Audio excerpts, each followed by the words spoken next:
জমজমের কুয়া। ছোট্ট বাচ্চা ইসমাইলকে রেখে দিয়ে আমরা যারা বলি বিবি হাজেরা, আসলে হাদিসের ভাষায় হাজার, তিনি সাফা পাহাড় থেকে মারওয়া পাহাড়ে দিলেন দৌড়। কোথায় পানি? পানি নাই। মরুভূমির বালির মধ্যে সূর্যের তাপ যখন পড়ে যায়, মরিচিকার মতো ঝলসানির একটা দৃশ্য ভেসে ওঠে, মনে হয় সাগরের পানি, আসলে পানি নাকি। তিনি সাফায় যায়, যে দেখে পানি নাই। মারওয়াতে যায়, যে দেখে পানি নাই।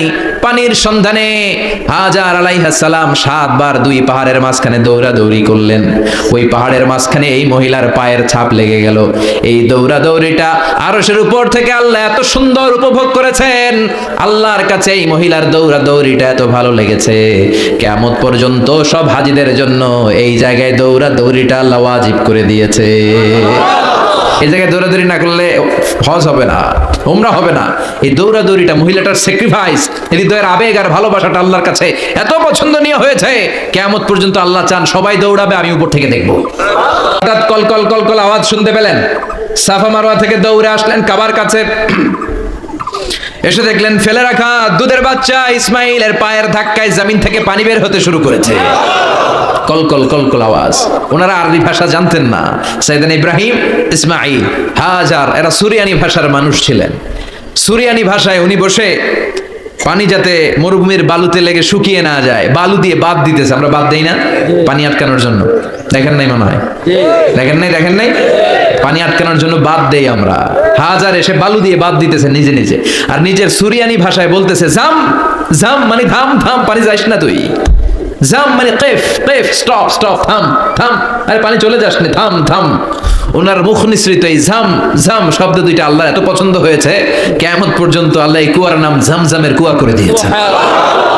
বরকত আর বরকত। ছেলেকে মিনার প্রান্তরে রেখে জবাইয়ের দৃশ্যটা আল্লাহর ভালো লেগেছে। কিয়ামত পর্যন্ত ঈদ উল আজহাতে সবাই আমরা প্রাণী শুইয়ে এরকম জবাই করব, এটা আল্লাহ ওয়াজিব করে দিয়েছে। যার মানে এমন ফ্যামিলি খালি বরকত আর বরকত। আর আল্লাহ বললেন এই ফ্যামিলিতে আমি কিতাবও দিয়েছি, নবুয়তও দিয়েছি। ওয়াজআলনা ফি যুররিয়াতিহিন নুবুওয়াতা ওয়াল কিতাব। সাইয়েদনা ইব্রাহিমের ফ্যামিলির ভেতরে আমি নবুয়ত দিয়েছি, কিতাব দিয়েছি। এই পৃথিবীতে যত নবীর নাম আপনি বলবেন সবগুলো সাইয়েদনা ইব্রাহিমের নাতিপুতি। লক্ষাধিক নবী পৃথিবীতে, 5-7 জন ছাড়া। কয়জন ছাড়া? উপরের 5-7 জন ছাড়া যত নবী আপনি নাম বলতে পারবেন, যাদের নাম জানি কিংবা জানি না, সব সাইয়েদনা ইব্রাহিমের বংশধর, ওনার নাতিপুতি। ওনার আল্লাহ 86 বছর বয়সে দিলেন সাইয়েদনা ইসমাইল আলাইহিস সালামকে। ওনার বয়স যখন 100 তখন দিলেন সাইয়েদনা ইসহাক আলাইহিস সালামকে। তাহলে ওনার প্রথম ছেলের নাম? দ্বিতীয় ছেলে? আওয়াজ করে বলেন, প্রথমটা, দ্বিতীয়টা ইসহাক। দুর্ভাগ্যজনক হলেও সত্য, ইসমাইলের চেনে কোনো নবী আল্লাহ দেন নাই, কোনো নবী নাই। সব নবী এই চেনে হাজার হাজার লক্ষাধিক নবী খালি ইসহাকের বংশে নামে। এই বংশে কোনো নবী নাই। আর এই বংশের নবীরা প্রজন্মের পর প্রজন্ম একে অপরকে বলে যায়, সব শেষে কিন্তু একজন নবী আসবে, এটা হবে শ্রেষ্ঠ নবী, বিশ্ব নবী, ঠিক কি না? একের পর এক নবুয়ত আল্লাহ এই চেনে দিলেন। ইসহাকের চেইনে, সাইয়েদনা ইসমাইলের চেইনে কোনো নবী নাই। এত নবী এখানে এসেছে, এরা ভেবেই নিয়েছে ওই যে শেষ নবী, যেটা শ্রেষ্ঠ নবী, এটাও এখানেই আসবে। কিন্তু আস্তে আস্তে হাজার হাজার লক্ষাধিক নবী আল্লাহ এইখানে পাঠিয়ে সাইয়েদনা ঈসা আলাইহিস সালামের পরে আল্লাহ স্টপ মেরে দিলেন। স্টপ মেরে দিয়ে 570 বছর পরে শ্রেষ্ঠ নবীটারে আল্লাহ এই চেনে পাঠিয়ে দিলেন। এজন্য আমরা হচ্ছি বানি ইসমাইল। আমরা কি? বিশ্বনবী হচ্ছেন বানি ইসমাইল, বিশ্বনবী কি? আর এরা হচ্ছেন বানি Israil. Changing the leadership from Bani Israel to Bani Ismail. এজন্য অহংকারীদের পরিণাম শুভ হয় না। এরা নবী পেতে পেতে এই প্রজন্ম অহংকারী হয়ে উঠেছিল আর গালি দিচ্ছিল এই চেইনটা আটকুরা চেইন, নবী আসার দিক থেকে এই চেইনে কোনো নবী নাই, সব নবী এই চেইনে আমরা পাই, আর শ্রেষ্ঠ যে নবীটা আসবে সেটাও এই চেইনে আসবে। আল্লাহ কয় না, আমি খেলা উল্টায় দিব, সব নবী এখানে পাঠালেও শেষ নবী আমি এখানে পাঠাবো না। পৃথিবীর সর্বশ্রেষ্ঠ 3টা ধর্ম, ইহুদিবাদ, খ্রিস্টবাদ আর ইসলাম, এই 3 ধর্মের উৎপত্তি হচ্ছে সাইয়েদনা ইব্রাহিম থেকে। এজন্য এই 3টা ধর্মকে একসাথে বলে অ্যাব্রাহামেটিক ফেইথ, কম্পারেটিভ রিলিজিয়ন। তুলনামূলক ধর্মতত্ত্ব নিয়ে যাদের পড়াশোনা আছে তারা জানবেন এই 3টা ধর্মই আল্লাহর দেয়া, কিন্তু ইহুদিবাদ আর খ্রিস্টবাদ আল্লাহর দেয়া শরীয়তের উপর চলতে পারে নাই, শুধু চলতে পেরেছে ইসলাম। চিল্লা এখন ঠিক কিনা? এই জন্য প্রতি নামাজে আমরা বলি গায়রিল মাগদুবি আলাইহিম ওয়ালাদ-দাল্লিন। ও আল্লাহ, যারা মাগদুব মানে ইহুদিরা, তাদের পথে আমরা হাঁটতে চাই না। আবার যারা দল্লিন পথভ্রষ্ট খ্রিস্টানদের পথেও আমরা হাঁটতে চাই না। আমরা হাঁটতে চাই ইসলামের পথে, ঠিক কিনা? আমরা যদি হাঁটতে যেয়ে পথ ভুলে যাই, পথ দেখিয়ে দেয় কে? বিশ্বনবী মেরাজে গেলেন, মেরাজ থেকে ফিরে আসলেন, বিশ্বনবী বর্ণনা করলেন, আমি বাইতুল মাকদাস দেখেছি মাঝরাতে, লক্ষাধিক নবীকে নিয়ে নামাজের ইমামতি করেছি, 7 আকাশ দেখেছি, আল্লাহর আরশ দেখেছি, আল্লাহর সাথে কথা বলেছি, আবার ফজরের আগেই মক্কায় ফিরে এসেছি। সবাইকে খাইছে মুহাম্মদের মাথার তার ছিঁড়ে গেছে, নাউজুবিল্লাহ পড়ে। আবু জাহেল, উতবা, সাইবা সবাই মিলে একটা সুযোগ পেল, বললো এতদিন আমরা আবু বকররে বুঝাইতে পারি না, আজকে মুহাম্মদ যে গাঞ্জাখুরি কথা বলে এটা বললে আবু বকররে আমাদের দলে নিয়ে আসা যাবে। সবাই সাইয়েদনা আবু বকরের কাছে যায়, যে বলে আবু বকর জানো নাকি তোমার নবী নতুন কথা আমদানি করেছে? কি বলেছে আমার নবী? তোমার নবী বলে মাঝরাতে বাইতুল মাকদাস গিয়েছে। বাইতুল মাকদাসে তখন দ্রুতগামী ঘোড়া দিয়ে ছুটলেও যেতে লাগে 15 দিন। অ্যাবাউট টার্ন কাম ব্যাক, ফিরে আসতে আরো 15 দিন, মোট কয় দিন? 1 মাস, যেতে আসতে 1 মাস। তোমার নবী মাঝরাতে নাকি বাইতুল মুকাদ্দাসে ইমামতি করছে, 7 আকাশ ঘুরেছে, আল্লাহর আরশ দেখেছে, আল্লাহর সাথে কথা বলেছে, আবার ভোর হওয়ার আগে নাকি মক্কার জমিনে ফিরে এসেছে। আবু বকর বললেন আসলেই কি আমার নবী এই কথা কইছে? সবাই এক বাক্যে বলে হ্যাঁ, তোমার নবী মুহাম্মদ এই কথা বলেছে। আবু বকর দ্ব্যর্থহীন কণ্ঠে ঘোষণা করে দিলেন, আমার নবী যদি এই কথা বলে থাকে, আমার নবী সত্য বলেছে, সত্য বলেছে, তিনি কখনো মিথ্যা বলতে পারে? বিশ্বনবী খুশি হয়ে গেলেন, সাইয়েদনা আবু বকরের জন্য দোয়া করে দিলেন আর বললেন, আবু বকর আনতা লাস্তা আবু বকর ফাকাত, আজকে থেকে তুমি শুধু আবু বকর নও, আজকে থেকে তুমি আবু বকর as-সিদ্দিক। সিদ্দিক, সত্য গ্রহণে, সত্য প্রকাশে, সত্য মানার ক্ষেত্রে আপোষহীন, কোনো আপোষ নাই। চিল্লায় কোন ঠিক কিনা? সে আল্লাহ বললেন ওয়াযকুর ফিল কিতাবি ইব্রাহিম ইন্নাহু কানা সিদ্দীকান নাবিয়্যা। ও নবী, আপনার এই কোরআনের ভেতরে আমার খলিলের নামটা রাখেন, কারণ আমার খলিল যেন তেন কোনো নবী নয়, সাধারণ পয়গম্বর নয়, আমার নবী ইব্রাহিম হলো সিদ্দিক, সত্য প্রকাশে আপোষহীন। এজন্য আল্লাহ খুশি হয়ে ওনার একটা টাইটেল দিলেন, টাইটেলটা হলো খলিল। ওয়াত্তাখাযাল্লাহু ইব্রাহিমা, চিল্লায় বলেন ওয়াত্তাখাযাল্লাহু ইব্রাহিমা, আমি ইব্রাহিমকে খলিল বানিয়েছি। খলিল মানে দোস্ত, খলিল মানে কি? বিশ্বনবী যখন মেরাজ রজনীতে আকাশে গেলেন, এক এক আসমানে এক এক নবীর সাথে দেখা, এক আসমানে সাইয়েদনা ইব্রাহিমের সাথে দেখা। মেরাজ শেষ করে যখন সাহাবীদের কাছে বর্ণনা করছেন কোন নবীর চেহারা দেখতে কিরকম, বিশ্বনবী বললেন আম্মা ইব্রাহিম, বুখারীর বর্ণনা, আম্মা ইব্রাহিম ফানজুরু ইলা সাহিবিকুম, আর ইব্রাহিম নবীর চেহারা কেমন জানতে চাও? জানতে হলে আমি বিশ্বনবীর দিকে তাকাও। আমার চেহারা দেখতে যেমন, আমার বাবা সাইয়েদনা ইব্রাহিমের চেহারা প্রায় হুবহু এরকম। তার মানে 1 নম্বরে কোন দিকে মিল? চেহারাতে মিল, ফেস কাটিং এ মিল, চিল্লায় কোন ঠিক কিনা? 2 নম্বরে উসওয়ায়ে হাসানা, 2 নবীর ক্ষেত্রে উসওয়ায়ে হাসানা শব্দ কোরআনে ব্যবহার করেছে কে?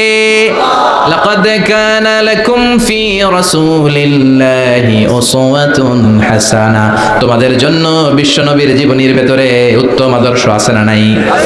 আবার ইব্রাহিমের ক্ষেত্রে বললেন কাদ কানাত লাকুম উসওয়াতুন হাসানাতুন ফি ইব্রাহিম, বিশ্বনবীর জীবনীতে যেমনি তোমাদের জন্য আদর্শ, সাইয়েদনা ইব্রাহিমের জীবনীতেও সুবহানাল্লাহ পড়েন। তার মানে বিশ্বনবীও মডেল, সাইয়েদনা ইব্রাহিমও মডেল। নাকি শাহরুখ খান আমাদের মডেল? ইমরান খান, জর্দা খান, কেউ আমাদের মডেল? নায়ক নায়িকা, গায়ক গায়িকা, ক্রিকেটার, সেলিব্রিটি, ডান্সার একটাও আমাদের মডেল হতে পারে? কোন কবিরা আমাদের মডেল? আমাদের মডেল হলো নবীরা, চিল্লায় বলেন ঠিক কিনা? আবার আল্লাহ বললেন ইব্রাহিম সবাইরে তুমি মুসলমান নাম রাখলে, তুমি মুসলমান হও। আসলিম ক্বাল আসলামতু লিরাব্বিল আলামিন, বলতে দেরি, কালিমা পড়ে মুসলমান হতে দেরি নাই, চিল্লায় পড়েন আল্লাহু আকবার। আবার আল্লাহ বলে আমার নবী ইব্রাহিম এমন নবী, এই নবীর মতো বিনয়ী নবী নাই। ইন্না ইব্রাহিম লাহালিমুন আওয়াহুম মুনীব,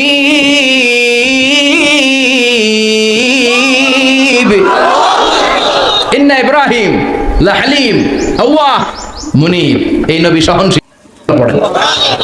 সহনশীলতার কোনো অভাব নাই, যেটার অভাব আমাদের মধ্যে সবচেয়ে বেশি। কথা কন, আমাদের বাংলাদেশিদের মধ্যে সহনশীলতার অভাব আছে না নাই?